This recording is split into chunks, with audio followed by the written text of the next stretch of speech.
Morning বন্ধুরা, আশা করি সবাই ভালো আছো। আমিও ভালোই আছি। তাই এমএমডি ফ্যামিলিকে সবাইকে স্বাগতম। তাই যে সকালটা শুরু হলো, এই যে আমার ঠাকুর ঘরে আসনের থেকে শুরু করলাম। যেহেতু সকালবেলা ঘুমের থেকে উঠে সমস্ত কাজ সেরে তারপরে এই যে পূজাটা করে নিলাম, যেটা আমি রোজ দিনে যোনটা করি। তারপরে এই যে পুরো আসন ভরায় ফুল দিয়ে পূজা করা হয়ে গেল। তারপরে যে এখন ছেলে স্কুলে যাবে, ছেলেকেও ছান ছুন করায় দিয়েছি। যেহেতু ছেলের মা বলছিল আজকে ম্যাগি খাওয়া যাবে, তার জন্য ভাবলাম যে ও ম্যাগি খেয়েও যাবে, আবার টিফিনেও ভাবছি দিয়ে দেবো ম্যাগি। আর তোমাদের দাদাকে রুটি করে দেব। যেহেতু আমার সকালবেলা তো তোড়জোড় লেগেই থাকে, আপনারা আমার ব্লগ দেখলেই বুঝতে পারবেন। তারপরে যে ছেলেকে এখন ম্যাগিটা দিয়ে দিলাম, আর কাঁচা পেঁয়াজটা দিয়ে দিলাম না কেন, যেহেতু স্কুল যাবে তো মুখটা যদি গন্ধ করে সেই জন্যে মানে কাঁচা পেঁয়াজটা দিইনি, শুধু সস দিয়ে মানে ছেলেকে খেতে দিয়ে দিলাম। তারপরে যাওয়ার টিফিনেও বেড়ে দিয়ে দিলাম, অল্প একটু সস দিয়ে লাগাই দিয়েছি, খালি ওটা ও পরে মিলিয়ে নিবে স্কুলে যখন খাবে। তার ছেলে এখন খাচ্ছিল। তারপরে এটা তোমার গতকালকে তো মঙ্গলবার ছিল, তার আগের দিনে তোমার দাদা মাছ আনছিল। সেই মাছ কয়েক টুকরা আমি মানে রেখে দিয়েছিলাম ফ্রিজে। তা মাছটাতে এত বরফ জমে গেছে, মানে মাছটাতে এখন জল দিয়ে রাখলে আমি মাছটা ছাড়াতে পারবো। তারপরে ভাবলাম যে না, মাছটা বেছিনে রেখে জল দিয়ে রেখে দিই। তারপরে এই যে মাছটা এখন বেছিনে রেখে জল দিয়ে রেখে দেব। অল্প একটু জল দিয়ে রেখে দিলাম, অল্প পরে মানে বরফটা ছেড়ে গেলে তারপরে রান্না করে নিতে পারবো।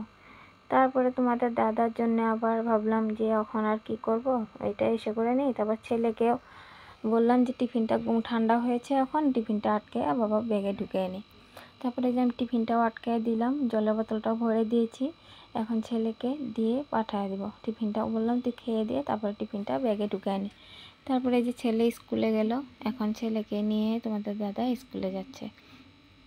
তারপরে এই যে আর ওই যাওয়ার পরে আমার আর কোনো এখন মানে ওরকম ইসে নেই, ওর সাথে একটা মানে তোড়জোড় লেগেই থাকে। তারপরে যে আমি ঘরে ঢুকলাম, ঢোকার পরে এই যে যত মানে ঘরে যত বাসি কাজ ছিল সেগুলো আবার সেরে নিলাম।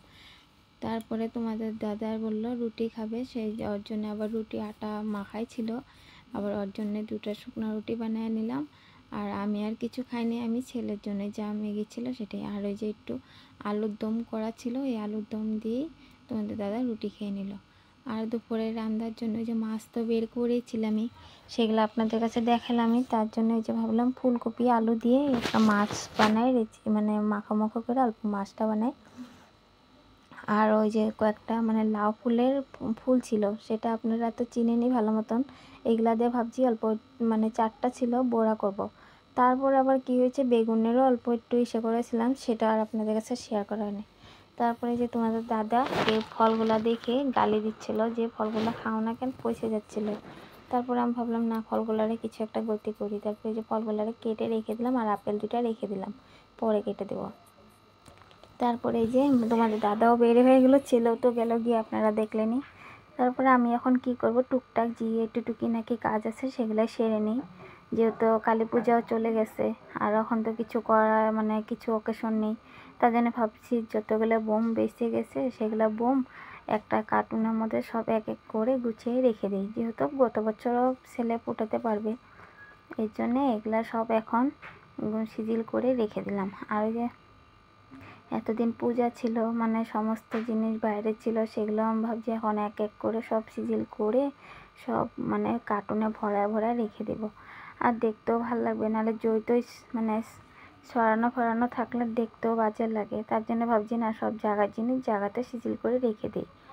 তারপরে এই যে আমি এখন সমস্ত জিনিসগুলো এখানে বোমগুলো রেখে দিলাম।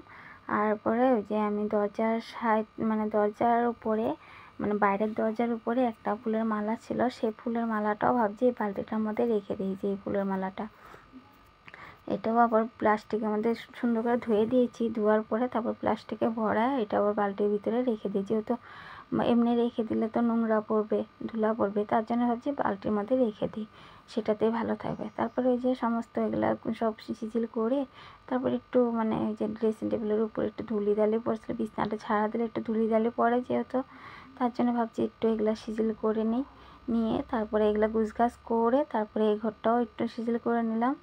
বিছনা টিছনা উঠায় নিয়ে তারপরে আমি ভাবছি সিধা রান্নাঘরে যাবো, যেহেতু এখন আর আমার ওরকম কাজ নেই, যে ঘর বাড়ি সব গুছানোই আছে, খালি এই কটা এখন সিজিল করে তারপরে কিছু একটা খেয়ে তারপরে আমি মানে রান্নাঘরে যাবো। আর আমি এখন তুই কিছু খাইই নেই। এই যে সকালবেলা একটু লাল চা খেয়েছিলাম একটা বিস্কুট দিয়ে, আর কিছু খাওয়া হয়নি। তারপরে আর কি করব, এই যে সমস্ত কাজ হয়ে গেছে এদিক দিয়ে। আমি দেখো এত সকালে স্নান করেছি, এত রৌদ্রের তাপ আমার মানে সব কাপড়ও শুকিয়ে গেছে। তারপরে ভাবলাম কাপড়টাও এনে আলনাতে ভাঁজ করে রেখে দিই, তারপরে ওই করবো। তারপরে যে আমি হাত মুখ চোখও ধুয়ে আসলাম, ধোয়ার পরে যে সকালে যে পূজা দিয়েছিলাম ফোঁটাটা আমার একটু মানে লেটে গেছে গিয়া, কিছু করার নেই। তারপরে যে রুম ছুম দেখেন পুরা ক্লিন করা হয়ে গেছে গিয়া, কেমন হয়েছে অবশ্যই জানাবেন কিন্তু। তারপরে এই যে আমি সমস্ত গুছিয়ে নিলাম, গুছিয়ে নিয়ে তারপরে ভাবলাম বহুত কিছু খিদা পেয়ে গেছে, কি খাবো। রুটিও করা আছে, যেহেতু রুটি খেতে ইচ্ছা নেই আমার। কদিন ধরে কী হয়েছে, রুটি চুটি খেয়েছিও, খাইতে ইচ্ছা যায় না। তারপরে ভাবলাম যে না, সকালে যতগুলো বাসন ধুয়েছিলাম ওগুলো বাসনগুলো আগে সিজিল করে রেখে দিই। এই বাসনগুলো আগে সিজিল করে রেখে দিলে আবার রান্নার যে বাসনগুলো বের হবে, তারপরে এই সাজিটার মধ্যে একলগে বেশি হয়ে গেলে মানে প্রবলেম হয়ে যায়।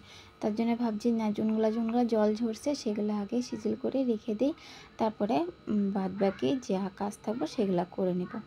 তারপরে যে এক এক করে সব বাসনগুলো আমি বাসনের রেকের মধ্যে সাজিয়ে নিয়েছিলাম। আর এরকম করে সাজানো গুছানো থাকলে দেখতেও ভালো লাগে। আর আমি এরকম করেই গুছানো রাখি, আপনারা তো জানেনই যে আমি এরকম করে পুরো সিজিল করে গুছিয়ে রাখি। আর আমরা বলতে থাকার মধ্যে খালি তিনজনই, আমার ছেলে, তোমাদের দাদা আর আমি। আর কোনো সময় আমাদের কেউ আর আসলে পরে আলহী ছিল সেগুলো। আর মা ওরা তো বেশি আসেই না, এক আসলো শীতলা পূজাতে আসা হয়েছিল, আর বাবা তো এসেছিলো কতদিন আগে। তারপরে আর ওই যে এখন ভাবলাম আমার বহুত খিদা পেয়েছে, একটু ম্যাগি আছে সেটাই খেয়ে নিই। সকালে যেহেতু ছেলের জন্য বানাইছিলাম অল্প একটু রয়ে গেছিলো। তারপরে যে আমি একটা কাঁচা লঙ্কা নিয়ে নিয়েছি, যেহেতু ছেলেকে তো আর লঙ্কা দেওয়া হয় না, এখানে ঝাল পাবে ছেলে। তারপর আমি ওটা খেয়ে দিয়ে সিধা আসলাম রান্নাঘরে। তারপরে যে মাছ ভাজিও বসায় দিয়েছি, এখন মাছ ভাজিও হয়ে গেলে পরে তারপরে এক এক করে আমি রান্নাগুলো সব সেরে নেব। আবার যেহেতু আবার স্কুলেও যেতে হবে ছেলেকে আনার জন্যে। ছেলের স্কুল ছুটি হবে তোমার 1:45-এর দিকে ছেলের স্কুল ছুটি হয়ে যায়। তার মধ্যে আমার রান্না পুরা কমপ্লিট করতে হবে, যেহেতু ছেলে আসার পরে তো খিদা পেয়ে যাবে। তার জন্য আমি রান্না করেই তারপরে আমি ছেলেকে আনতে যাই। আর আমার রান্না করার পরে অনেক সময় থাকে, তারপরে ওই যে আমার এডিটিংয়ের কাজ থাকে, বাদবাকি যা যাবতীয় একটু কাজ থাকে সেগুলো আমি সেরে নিই। তারপরে যখন টাইম হয় ছেলেকে আনার জন্য আবার বের হয়ে যাই। তারপরে এই যে এখন আমার রান্নাতে এখানে প্রথমে দিয়ে দিলাম মাছটা ভেজে, ফুলকপিটা আগে ভেজে নিয়েছি অল্প হালকা তেলে, অল্প লাল লাল করে ফুলকপিটা আগে ভেজে নিয়েছি। তারপরে এখানে গোটা জিরে সম্বাদ দিয়ে তারপরে আলুটা ভেজে একটু মানে মশলা সব পেঁয়াজ দিয়ে একসাথে মশলা টশলা কষে একটা মানে মাছের রেসিপি করব। আর এই রেসিপিটা আমার পেজে আছে, ওটাও আমার মান্তিতে আছে, এমএমডি ফ্যামিলি পেজে আছে, সেটা আপনারা চার্জ করলে পেয়ে যাবেন। কীভাবে রান্না করেছিলাম সেখানে তো আমি পুরাটা দেখিয়ে দিয়েছি, আর এখানে আমি শর্টকাট দেখাচ্ছি। তারপরে আর এই যে ফুলকপি সবজিটা কষানো হয়ে যাওয়ার পরে তারপরে আমার রান্না হয়ে যাওয়ার পরে একটু জল দিয়ে দিলাম। জল দেওয়ার পরে যখন একটু মানে ঝোলটা একটু শুকিয়ে আসছিলো, তখন আমি ভাজা মাছগুলো তরকারিতে একটা একটা করে দিয়ে দিলাম। আর রোজ রোজ না, সত্যি কথা বলবো বন্ধুরা, আমার যে রাঁধতে ইচ্ছা যায় না, মনে হয় বাদ বাকি সমস্ত কাজ করি কিন্তু রাঁধতেই ইচ্ছা যায় না। কবে যে ঘরে যাব, মানে মার হাতে রান্না খাবো সেটাই অপেক্ষায় আছি। যাব, ছেলের এক্সাম শেষ হলে ভাবছি কয়েকদিন যে থেকে আসবো। মাঝখানে তো মা বলছে যে আসার জন্য, যেহেতু আমাদের ওখানে রাসও হচ্ছে, আপনাদের কাছে আমি সেটাও শেয়ার করতে পারবো না, কেন কি আমি যাতে ওখানে যাওয়া হবে না, তো আমি আপনাদের কাছে কীভাবে শেয়ার করব। আমি ধরেন ওখানে যদি যাওয়া হতো তখন আপনাদের কাছে আমি শেয়ার করতে পারতাম কেমন রাস হয় কী কথা, কিন্তু আমি ওখানে যাওয়াই হয় না। তারপরে এই যে আমার লাল লাল মাছের ঝোল ফুলকপি দিয়ে কেমন হয়েছে অবশ্যই কিন্তু কমেন্টে জানাবেন। গরম গরম ভাতের সাথে কিন্তু দারুণ লাগে। তারপরে এই যে অল্প টমেটো কাটা ছিল, সেই ভাবছি টমেটো চাটনিটাও করে নিই। তারপরে এখানে শস্য পানমরি আর শুকনো লঙ্কা মানে তেলে পাঁচফোড়ন দিয়ে দিলাম, পাঁচফোড়ন বলে শুকনো যে কী কয় পুরন দিয়ে দিলাম, তারপরে সঙ্গে ওইটা একটু লবণ চবণ দিয়ে তারপরে এটাতে দিয়ে দিলাম অল্প কিশমিশ, তারপরে এটা লাড়াচাড়া করে একটু গুড় আর একটু চিনি অ্যাড করলাম। কেন কি এটা গুড়টা দিলে মানে খেতেও ভাল লাগে, আর যেহেতু আমার ছেলে কিন্তু এই টমেটোর চাটনিটা খুবই ভালো পায়, মানে ওকে যদি ভাতের শেষ পাতে যদি একটু টমেটোর চাটনি দেওয়া যায় গুড় দিয়ে, মানে খুবই ভালো পায়। অন্য অন্য অন্য চাটনির থেকে বা জলপাইয়ের বলো তেঁতুলের ইসে বলো কোনো অন্য চাটনি এত ভালো পায় না, কিন্তু এই টমেটোর চাটনিটা আমার ছেলে মানে অনেকই ভালো পায়। শুধু আমার ছেলে না, তোমাদের দাদাও ভালো পায়, আমিও ভালো পাই। তারপরে এই যে লাল লাল মাছের ঝোল হয়ে গেছে, আর এই যে টমেটোর চাটনিও হয়ে গেছে, আর ওই যে ফুল ছিল, লাউ ফুলের ছিল, সেটা মানে এখন তো ভাজবো না, এটা ভাত খাওয়ার সময় ভেজে নেব। আমি এখানে সব কিছু একসাথে মশলা টশলা দিয়ে রেখে দিয়েছি। তার মধ্যে ভিডিওটা আজকের মতন এটুকুই, আবার পরে দেখা হচ্ছে বন্ধুরা, বাই।